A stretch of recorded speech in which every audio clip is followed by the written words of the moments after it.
My name is Anita Fisher, and I am the Education Director for NAMI San Diego, the National Alliance on Mental Illness.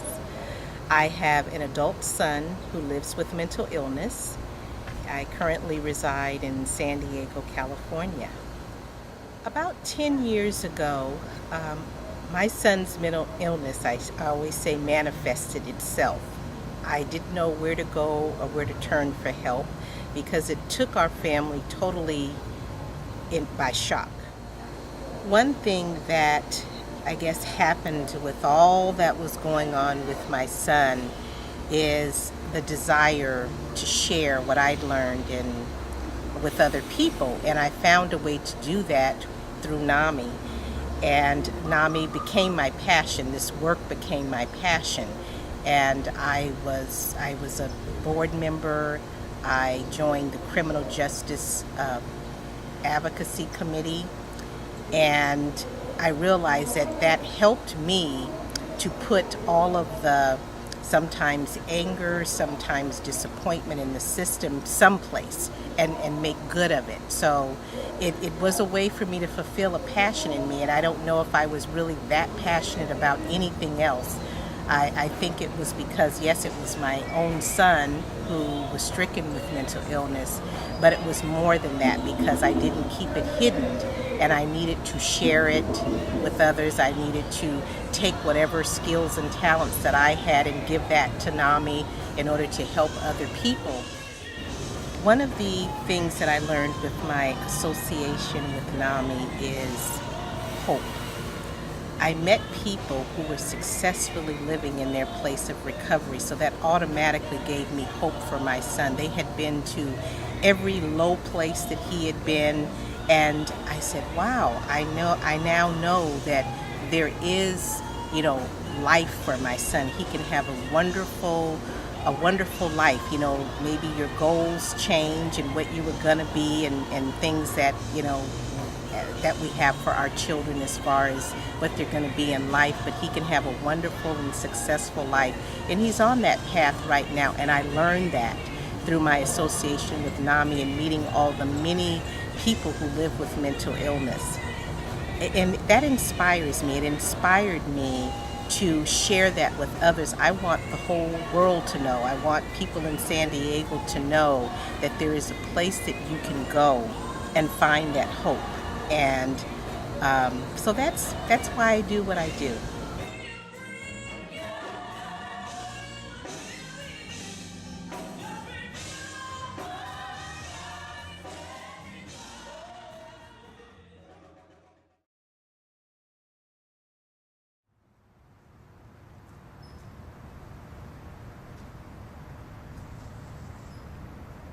I'm Dick Conkman. I'm the Chief Mental Health Clinician for the San Diego Sheriff's Department. I don't remember a time that I haven't been involved with NAMI. NAMI was a part of the beginning of my career in 1974. We had partnerships with families and the clinic that we were running at the time. When someone's arrested and comes into jail, it's an overwhelming experience. It's overwhelming for the person, it's overwhelming for their families. It's a terribly confusing time, and people don't know what to do. We actually help families by providing services to people with mental illness in jail.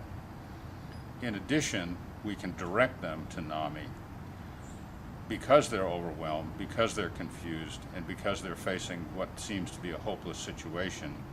NAMI's there to provide hope. NAMI's there to provide support, and it's an excellent partnership. When people leave jail, it's important that they have programs that they can become involved in the community. NAMI's the voice of the community that helps inform everyone about what's needed. Without NAMI's advocacy, we wouldn't know what families need, and we wouldn't be able to have those programs. NAMI's an effective community partner. They identify needs, support the development of services, and they support families.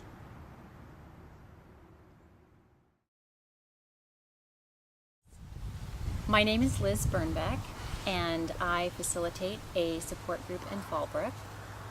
And I first became involved with NAMI when my daughter was diagnosed with schizoaffective disorder. It's an overwhelming experience to have somebody that you love and care about receive a diagnosis of a severe mental illness. And one of the first things you come to feel is that you think you are so alone, and that nobody in the whole world can understand you, and that there's nobody who you can share your story with. NAMI was wonderful because it helped us to connect with other family members and other people who were experiencing the same thing. It's an enormous relief to discover that you're not alone and that you can share things that are happening to you and get support from others. Society defines success so often by one's career and by the amount of money that somebody has. And it was really important for us to find a new way to define success and other concepts like that.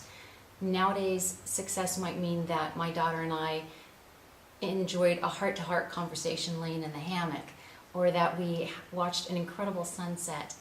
And success now is built more around the relationships that we share and the things that give us meaning as to who we are inside.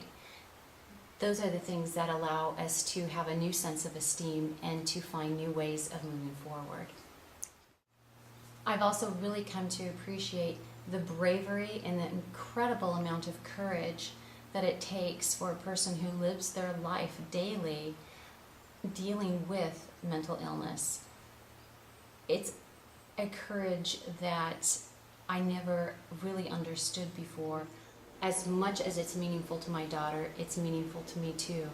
And I think that's also a way to give back, and to give back as a NAMI family member, to help others find that courage and know that they can, and to be that example. There is a lot of wonderful living to do, and that there's still a lot of beauty in the world.